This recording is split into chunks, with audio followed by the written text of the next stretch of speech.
Ninth math exercise number 1.2 question number 2 का 5th part है। इसमें हमें ये वैल्यूज़ गिवन है 25, 25 और 25। जहाँ जहाँ पे लिखे है उसको हम किस तरह से कर सकते हैं, एलसीएम लेंगे। 5 5 25, 5 1 5, तो 5 5 25। इट मीन्स के 25 की जगह 5⁻2 लिख सकते हैं। तो जहाँ जहाँ पे 25 है वहाँ वहाँ पे हम 5⁻2 लिख देते हैं। यहाँ पे भी लिख दिया, यहाँ पे भी 5⁻2 लिख दिया और डिनोमिनेटर में 5⁻2 लिख दिया। बाकी सारी वैल्यूज सेम उसी तरह से लिखनी है जैसे गिवन है। नेक्स्ट स्टेप में क्या करेंगे, ये जो हमने 2 खुद से पावर बनाई है ना, इसको अब हम इसके साथ एक्सपोनेंट के साथ मल्टीप्लाई करके लिखेंगे। तो फर्स्ट वाला जो 5 है वो तो एज इट आ जाएगा, ठीक है। और उसके बाद ये 2 मल्टीप्लाई होगा n के साथ तो 2n हो जाएगा। ये 2 मल्टीप्लाई होगा 1 के साथ तो 2 आ जाएगा, माइनस 5⁻2 एज इट आ जाएगा। फिर उसके बाद ये 5⁻2n भी एज इट आ जाएगा। फर्दर इसको सॉल्व करेंगे, डिनोमिनेटर में 5 एज इट आ जाएगा, multiplied by 5⁻2n + 3, same to same उसी तरह से, सिर्फ जो एक्सपोनेंट हमने बनाए हैं उन्होंने मल्टीप्लाई होना। अब यहाँ पे हमने 5⁻2 बनाया खुद से, तो इट मीन्स कि ये 2 इस एक्सपोनेंट के साथ मल्टीप्लाई होगा। 2 को n से मल्टीप्लाई करेंगे तो 2n आ जाएगा, 2 को 1 से मल्टीप्लाई करेंगे तो 2 आ जाएगा। हमने एक रूल पढ़ा था कि असास अगर एक जैसे हों, ज़रब खा रहे हों तो ताकतें जमा हो जाती हैं। अब यहाँ पे कोई पावर नहीं थी लिखी, यहाँ पे अगर हम देखें कोई पावर नहीं थी लिखी हुई, इट मीन्स कि इसकी पावर 1 थी। अब इस 5 और इस 5 को एक मरतबा लिख लें, इन पावर्स को ऐड कर लें तो क्या आ जाएगा 1 + 2n + 2, और उसके बाद ये माइनस लिखेंगे। साथ आपस में ज़रब खा रहे हैं तो ताकतें जमा हो जाएंगी। हम 5 को एक दफ़ा लिख लेंगे और 2 में 2n को ऐड करके लिख लेंगे। डिनोमिनेटर में क्या है, इधर कोई पावर नहीं थी लिखी तो इट मीन्स कि इसकी पावर 1 है। 5 5 से मल्टीप्लाई हो रहा है, असास एक जैसे हों, ज़रब खा रहे हों तो ताकतें जमा हो जाती हैं, इसलिए 5 को हम एक दफ़ा लिख लेंगे और 1 + 2n + 3 ऐड करके लिख लेंगे। फिर माइनस 5⁻2n + 2 एज इट आ जाएगा, 2n एज इट आ जाएगा, 2 + 1 3 हो जाएगा। उसके बाद minus 5⁻2n + 2 same to same लिखा जाएगा। फिर यहाँ पे 5 एज इट आ जाएगा, 1 और 3 ऐड होंगे और 2n एज इट आ जाएगा, तो 2n + 4 लिख सकते हैं इसको, माइनस 5⁻2n + 2। उसके बाद फर्दर हम कॉमन लेंगे, 5⁻2n + 3 है और यहाँ पे 5⁻2n + 2 है, तो 5⁻2n + 2 कॉमन निकल आएगा। बाकी क्या रह जाएगा, इस पूरे के अंदर से अगर हम 5⁻2n + 2 निकाल दें तो इट मीन्स कि यहाँ पे कितनी पावर्स रह जाएंगी, सिर्फ 1 पावर, इसलिए 5⁻1 लिखेंगे। फिर माइनस, अब ये पूरा तो बाहर चला गया तो इसलिए इसकी जगह 1 आ जाएगा। इसी तरह नीचे वाली वैल्यूज़ में से इसको हम कॉमन ले लेते हैं, 5⁻2n + 2 को बाहर निकाल लेंगे और इस पूरे में से अगर हम इसको निकालें तो बाकी यहाँ से 4 में से 2 निकालेंगे तो 2 पावर्स रह जाएंगी, इसलिए इसको हम लिख सकते हैं 5⁻2 माइनस, और ये पूरा तो बाहर आ गया, इसकी जगह 1 आ जाएगा। अब ये दोनों जो कॉमन लिए थे एक जैसे हैं, इन दोनों को कट कर देंगे, बाकी रह जाएगा 5⁻1 - 1, इसका मतलब 5 ही होगा, 5 - 1, और नीचे है 5⁻2 - 1। 5⁻2 का मतलब है 5 को 5 से मल्टीप्लाई करेंगे तो 25 आएगा, -1, 5 में से 1 को माइनस करेंगे तो 4 आएगा, 25 में से 1 माइनस करेंगे तो 24 आएगा। फिर इनको आपस में कट कर लेंगे, 4 1 = 4, 4 6 = 24, तो ये आ जाएगा 1/6। यही आंसर है। क्वेश्चन नंबर 2 का 6th पार्ट है, जिसमें हमें ये वैल्यूज़ जो गिवन हैं इनको हमने सिंप्लीफाई किस तरह से करना है, इनका एलसीएम लेके। लाइक 16 का हम एलसीएम ले लेंगे। 16 का एलसीएम इस तरह से लेंगे कि 2 8 = 16, 2 4 = 8, 2 2 = 4, 2 1 = 2, तो 2⁻4 लिख सकते हैं 16 को। बाकी एक्सपोनेंट जो x + 1 है वो एज इट आ जाएगा। फिर प्लस 20 को हम किस तरह से लिख सकते हैं, 20 का एलसीएम लेंगे, 2 10 = 20, 2 5 = 10, 5 1 = 5, तो 2⁻2 × 5 हम 20 को कह सकते हैं। क्योंकि हमने इसको सिंप्लीफाई करना है ना, इस वजह से हम इसका एलसीएम लेके पावर्स की शक्ल में लिख लेंगे। और यहाँ पे 4 जो है उसका एलसीएम लेंगे तो 2 2 = 4, 2 1 = 2, तो 2⁻2 लिख सकते हैं इसको, और बाकी एक्सपोनेंट एज इट आ जाएगा। फिर 2⁻x - 3 एज इट आ जाएगा, क्योंकि इसको तो हम फर्दर सॉल्व नहीं कर सकते एलसीएम के थ्रू, ये ऐसे ही रहना है।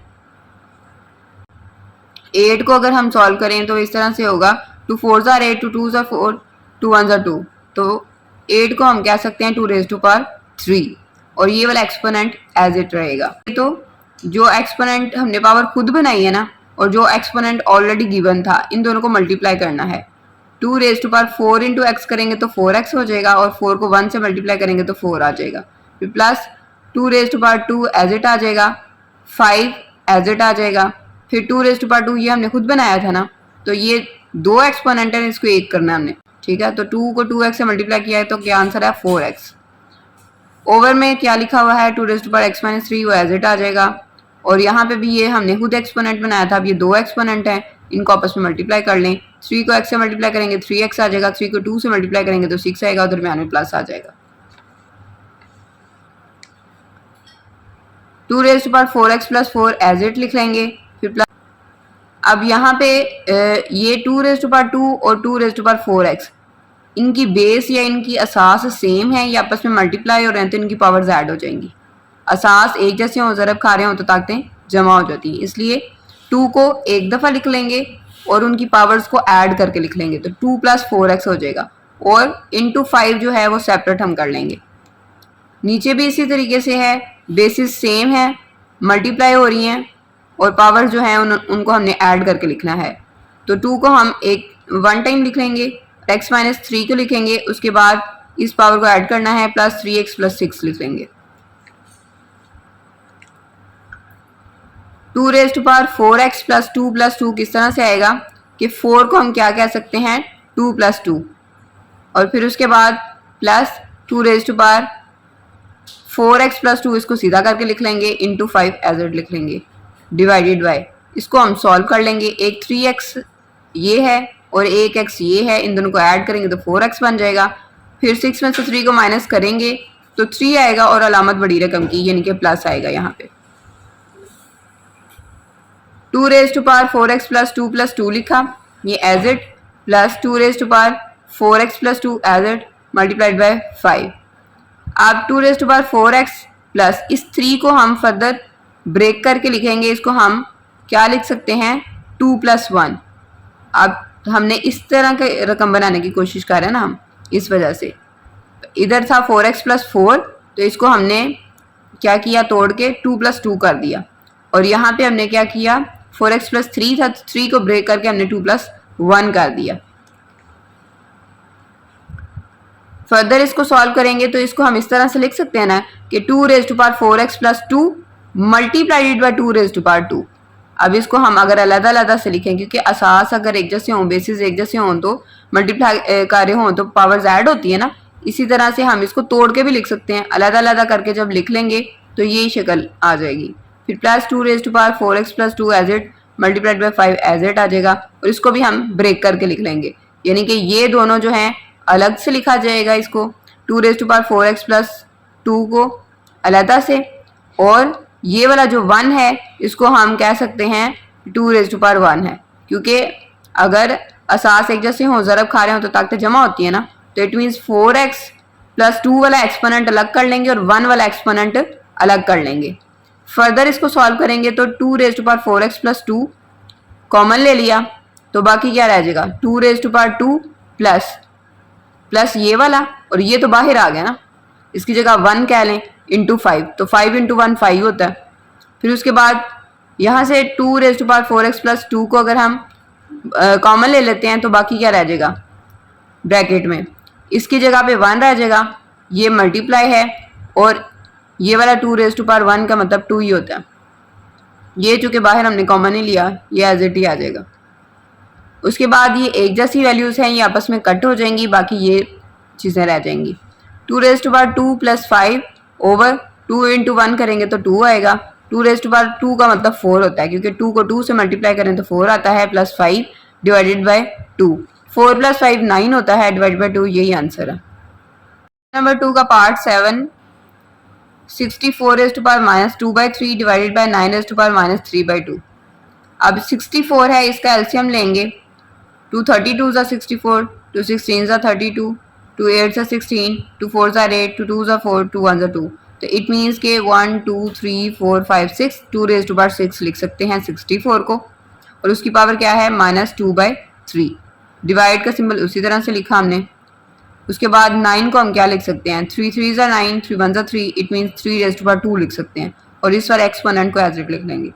अब फर्दर इसको कटिंग कर सकते हैं हम, 3 2 ज़ा 6 और 2 से कट कर देंगे, बाकी पावर्स क्या रह जाएंगी, 2 की पावर रह जाएगी, 2 को 2 से मल्टीप्लाई किया तो 4 और plus minus minus 2 raise to power -4 रह जाएगा, डिवाइडेड बाय यहाँ पे 3 की पावर क्या रह जाएगी -3।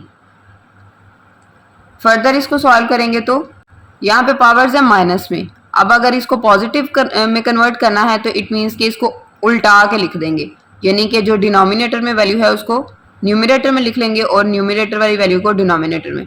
तो 1 को इसके नीचे अगर कुछ नहीं था तो इट मीन्स 1 था, तो 1 को ऊपर ले जाएंगे और 2 रेज़ टू -4 जो है वो 2 रेज़ टू पावर +4 बन जाएगा। इसी तरह इसको उल्टा आके लिखेंगे तो 1 divided by 3 raise to power 3 बन जाएगा। इसको सॉल्व कर लें, 2 रेज़ टू पावर 4 का मतलब है 2 × 2 × 2 × 2 इट मीन्स 16, क्योंकि 2 2 4 4 2 8 8 2 16। इसी तरह 3 को 3 से मल्टीप्लाई करेंगे 9 आएगा, 9 को 3 से मल्टीप्लाई करेंगे तो 27 आएगा। सॉल्व कर लिया। उसके बाद इस डिवीजन को मल्टीप्लिकेशन में हमने कन्वर्ट करना है, तो 1 और 16 तो ऐसे रहेगा, तो डिवीजन के बाद वाली वैल्यूज उलट जाएंगी, 1 नीचे आ जाएगा और 27 ऊपर चला जाएगा, तो 27/1 हो जाएगा।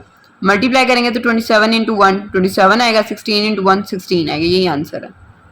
इस पार्ट में जो वैल्यूज गिवन है उसमें ये जो 9 है ना, इसको हम फर्दर जो है 3⁻² में कन्वर्ट कर सकते हैं। इस 9 को भी 3⁻² में कन्वर्ट कर सकते हैं, क्योंकि जब हम इसका एलसीएम लेंगे तो 3 3 ज़ा 9, 3 1 ज़ा 3, इट मीन्स कि इनकी जगह पे 3⁻² लिखा जाएगा, बाकी सारी वैल्यूज एज इट आ जाएंगी। लाइक 3n ऐसे लिख लिया, मल्टीप्लाइड बाय 3⁻² इंटू और ये वाली पावर लिख ली। उसके बाद 3n-1 सेम आ जाएगा, मल्टीप्लाइड बाय 3⁻² इंटू n-1 आ जाएगा। ठीक है, अब ये दो एक्सपोनेंट्स हैं, इनको मल्टीप्लाई करना है हमने। 3n एज इट आ जाएगा, मल्टीप्लाइड बाय ये वाला 2n के साथ मल्टीप्लाई होगा तो 2n हो जाएगा, 1 के साथ मल्टीप्लाई होगा तो +2 हो जाएगा। उसके बाद नीचे 3n-1 एज इट आ जाएगा, मल्टीप्लाइड बाय 3 ये 2n के साथ मल्टीप्लाई होकर 2n हो जाएगा और माइनस फिर 2 1 के साथ मल्टीप्लाई होगा तो 2 आ जाएगा। तो यहाँ पे 3 है और यहाँ पे भी 3 है, बेसिस सेम है, मल्टीप्लाई हो रही है तो पावर्स ऐड हो जानी चाहिए।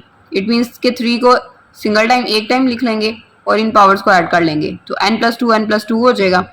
और इसी तरह ये बेसिस भी सेम है, मल्टीप्लाई हो रही है तो पावर्स ऐड हो जाएंगी, तो बेस को एक मरतबा लिख लेंगे, 3 को एक मरतबा लिख n-1 में ऐड करना 2n-2 को। फिर उसके बाद फर्दर इसको सॉल्व कर लेना है, 2n और 1n ये है तो ये 3n हो जाएगा +2 और बाकी बेस तो उसी तरह से लिखी जाएगी। इसी तरह ये n है, ये 2n है, ये 3n हो जाएगा, माइनस माइनस प्लस 2 और 1 जो है वो 3 हो जाएगा।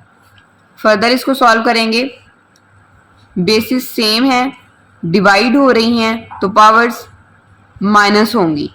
एक दफ़ा बेस को लिख लेंगे वो 3 है, 3n+2 को एज इट लिख लेंगे तो ये नीचे वाली पावर्स ऊपर जाके माइनस में कन्वर्ट होनी है, तो हम माइनस लगा के इन पावर्स को ब्रैकेट में लिख लेते हैं।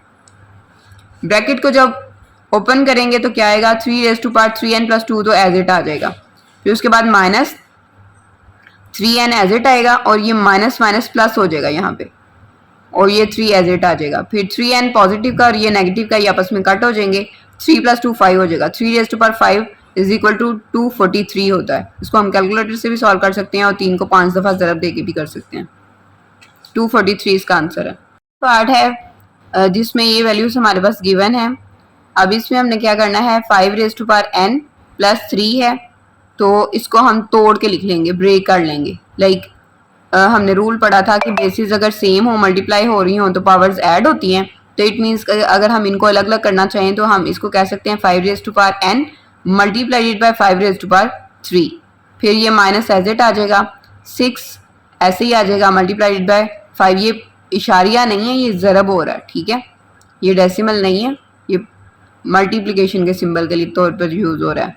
5 लिखेंगे, इसकी पावर्स भी ब्रेक करके लिख लेंगे, 5n को अलग कर लेंगे, 5⁻1 को अलग कर लेंगे। उसके बाद फर्दर इसको सॉल्व करेंगे, नीचे जो गिवन है वैल्यूज़ वो है 9 मल्टीप्लाइड बाय 5n वो एज इट आ जाएगी, -4 multiplied by 5n as it आ जाएगी। इसको हमने ब्रेक इसलिए किया क्योंकि नीचे भी पावर इसी तरह थी। उसके बाद इनमें से अगर हम 5 रेज़ टू पावर n को कॉमन ले लें तो बाकी हमारे पास क्या रह जाएगा, ये तो बाहर आ गया, तो it means 5 raise to power 3 अंदर आ जाएगा और ये माइनस, और यहाँ से 5 रेज़ टू पावर n तो बाहर चला गया, तो ये वाला 6 रह गया, multiplied by 5 raise to power 1 का मतलब 5 ही होता है, वो रह जाएगा। इन वैल्यूज़ में से भी 5 रेज़ टू पावर n को कॉमन ले लें, बाकी रह जाएगा ये वाला 9, और ये तो 5n बाहर चला गया, ये माइनस ये 4 लिखा जाएगा और 5n तो बाहर है, ये एक जैसी वैल्यूज ऊपर नीचे कट हो जाएंगी। उसके बाद बाकी वैल्यूज जो बचेंगी वो ये हैं, 5 raise to power 3 minus 6 into 5 30 होता है, 9 में से 4 माइनस करेंगे तो 5 आएगा। 5 रेज़ टू पावर 3 का मतलब होता है 125, क्योंकि 5 1 25 25 5 125, उसमें से 30 को माइनस करना है और 5 से तकसीम करना है। 125 में से 30 को जब माइनस करेंगे तो 95 आएगा, उसको 5 से डिवाइड करेंगे तो आंसर आएगा 19।